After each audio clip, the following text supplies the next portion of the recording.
Yo. Okay. This video is just basically to show I'm back on YouTube. I'm back in action. I'm back, bitchin'. And this video is just gonna be a little bit about everything. And I've been having a lot of little rants, a little talks on my Snapchat. Just about, my mindset recently and just my recovery process and my thoughts, my emotions. And I don't know, I kind of wanted to express more with you guys on YouTube. I'll probably start with a question that I'm getting asked a lot. And I get it, comments on my Tumblr, my photos. People always ask me, why is your recovery process taking so long? And recovery it's not,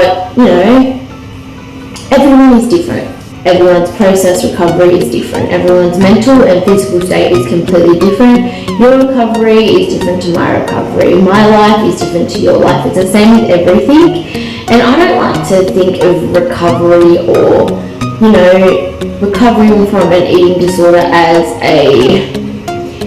like a guide, like a book, like it's written out how this is how you have to do it, this is the right way, this is the wrong way. There's no right way, there's no wrong way. It's what makes you feel good and what's going to get the best outcome from it, basically. So yes, a lot of you may know I am recovering from anorexia nervosa. Probably about 5 years ago I almost died. I was probably the lowest mentally and physically I've ever been in my life. And I would not wish that upon anyone. I would not wish that sickness upon anyone. You're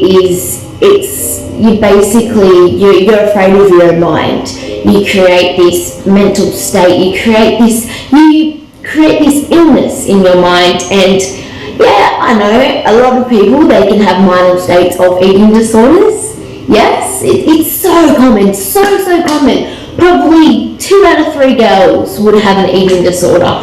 I know so many girls just from where I live who have contacted me just with minor states of eating disorders, okay? And I'm not saying that they're not bad, but comparing a simple eating disorder to anorexia nervosa it's very different. Anorexia nervosa is where you're at the point of a chemical imbalance in your brain. That your brain, it's like there's only one part working to the point where you're not there. You're not thinking like a normal person. 2 years of my life, gone. I don't remember because I was just so malnourished. And it's not like I ever wanted that for myself. It's not like I woke up one day and was like, hey, I want to be fucking anorexic. I want to be sick. No, that does not happen. And anyone that says that it's a choice or it's, your decision, you're wrong. You're wrong. Yes, at that point I'm choosing my decisions, but I am not choosing to be sick. I'm not choosing to have an illness. That was not it. The decisions that I make at that point, yes, I was choosing them, but because I got to myself, and all it is just, habitual creations I created for myself, habitual situations, habitual routines. An eating disorder, all it is I like to think of it as OCD. OCD, you've created around a certain thing, so food and exercise and all that, that's what it was, that's all it is I just got addicted to routines. I got addicted to, being the healthiest and the best and the fittest I could be, but it's like my mind, it was so lack of knowledge about what actual health and fitness was, and it created into an illness, and it happened so quickly. And because you are restricting all your calories and all your nourishment, you're not thinking straight, you're not actually there in the brain. That's when it turns into an illness. When, you're not getting the actual nourishment, you're not getting enough foods. It's not like I knew I had an eating disorder, I was just restricting my intake. And it happened subconsciously. it was fucked. It happened so quickly, and it turned into something I never wanted it to turn into. No regrets. I never regret anything because it's made me the person who I am today, and I am so grateful for that. But it turned into anorexia nervosa, and when I was at that point in my mind where I was afraid of my own mind. It's like your eating disorder doesn't allow you to do the stuff that you want to do, and I was at a point where I wouldn't let myself rest. I was afraid of the ocean because it had salt. I was afraid of toothpaste. Like, I don't actually realize at that point how insane and how crazy your thoughts are. It's normal. It just feels so normal because that's all you know. This is an illness it's not just your typical, sickness. It's a mental motherfucking illness. It's scary. Like, it is scary, and it's very, it's very confronting to people because they don't understand, and that is so fine. That is so fine. Some days I don't fucking understand my own mind. But today is the best I've been in years, and how I have done that is for myself.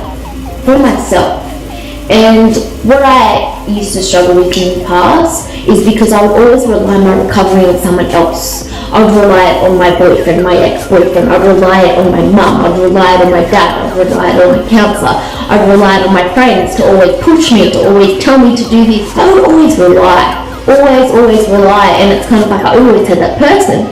And yes, it would help me a lot at that time, but it would always set a restriction on myself.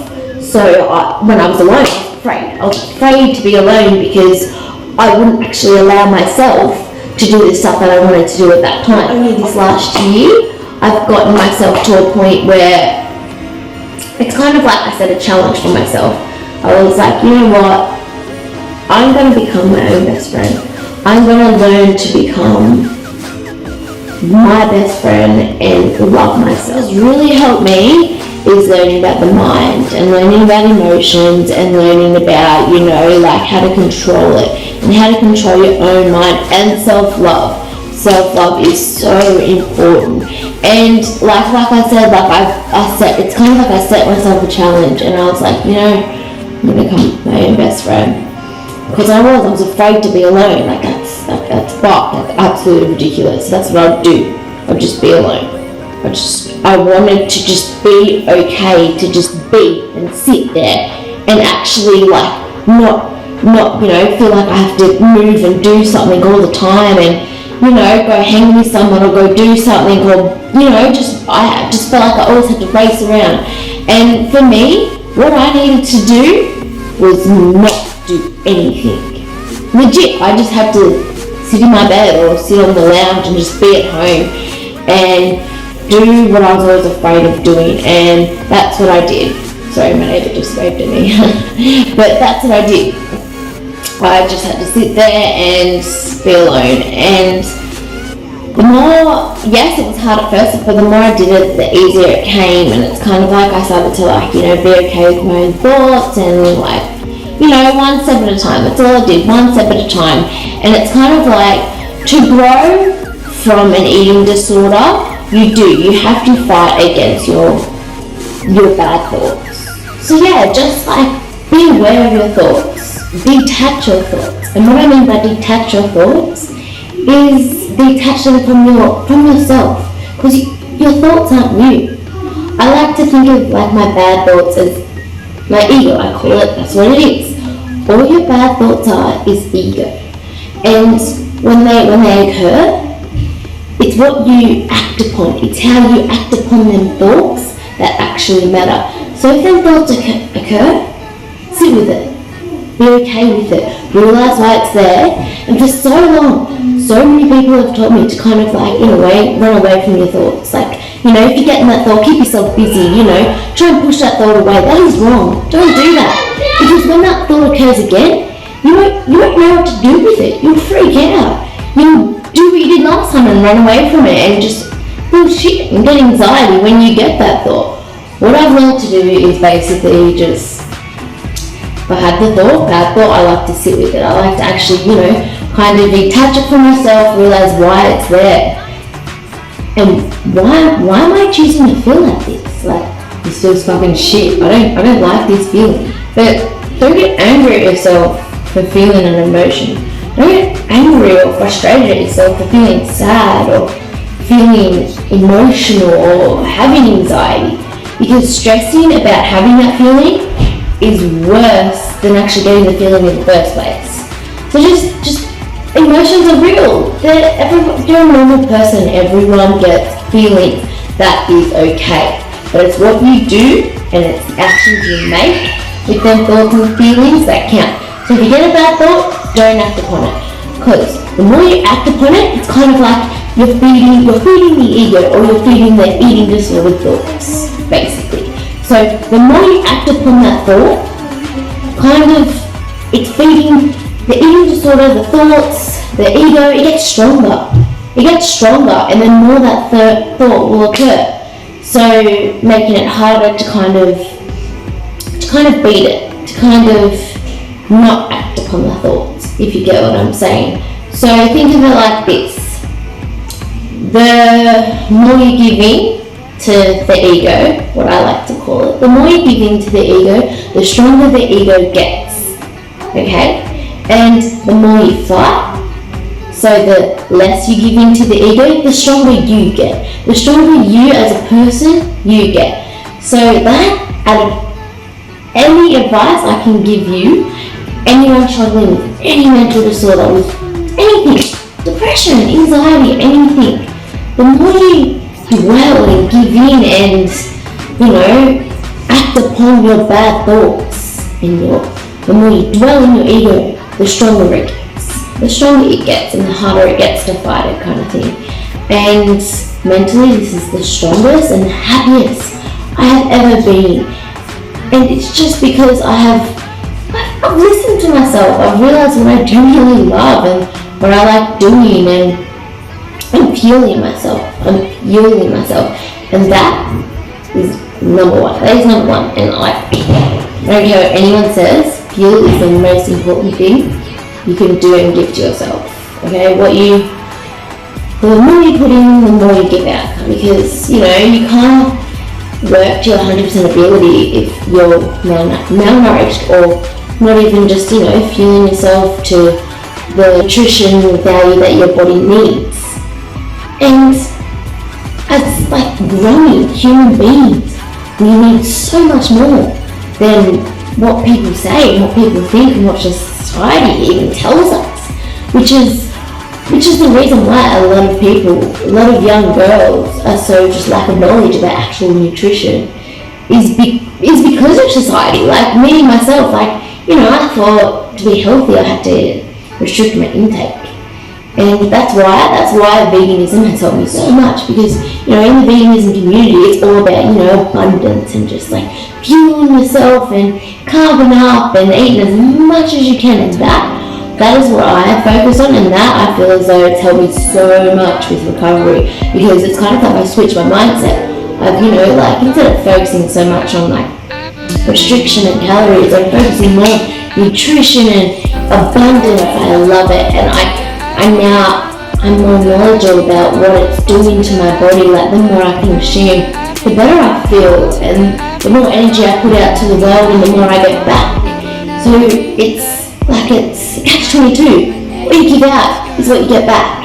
And if you're giving out good energy, if you're giving out happy energy, that's what you get back. So it's kind of like the more I'm feeling my body, the better and the more successful and the happier my life is getting. Not just me as a person, but who I'm surrounding myself with and what I'm surrounding myself with. It's just getting better and better and better. So if you're trying to find reasons to recover, there's one. I'll give you 10, 20, 30, 40, 50. Recovery is the best decision I've ever made in my life. Do I regret my past at all? Like I said, I do not regret it, because it's made me who I am today, and I'm so grateful for that. So just, it is what it is, and all I can do is learn from it. And grow. and grow. And that's all life is about. It's just mentally growing and just learning more things and, being open to everything. Because, as soon as you close yourself from, listening and learning, that's when you stop growing. So what this video is really about, it's me thanking you. It's me being so grateful. It's me, just thank you so much, guys. Thank you everyone who has been with me in this path and, supported me the whole way. And you guys are the reason why I'm here today. All my followers, all my numbers that I have on Instagram, you're all people to me. You are human beings. You have helped me. I read all comments. Every single hate, every single love. Okay, and I'm a normal person. I feel it, and I'm so grateful, so grateful, because all I focus on is the love you guys give me. It's the love, because it motivates me. It's not like you're telling me something I don't already know. It's kind of like you guys are reminding me. You guys are reminding me what I know. You're reminding me that, okay, I have a past with an illness. So, physically and mentally and emotionally, my body isn't like everyone else's. And I created that for myself in the past. And it is what it is. It is what it is, and all I can do is nourish and heal my body now. When people ask, why is it taking you so long to recover? It's because physically, not just mentally, but physically, it is hard. It is bloody hard. Yeah, but you get no hunger signals, no? Hardly any.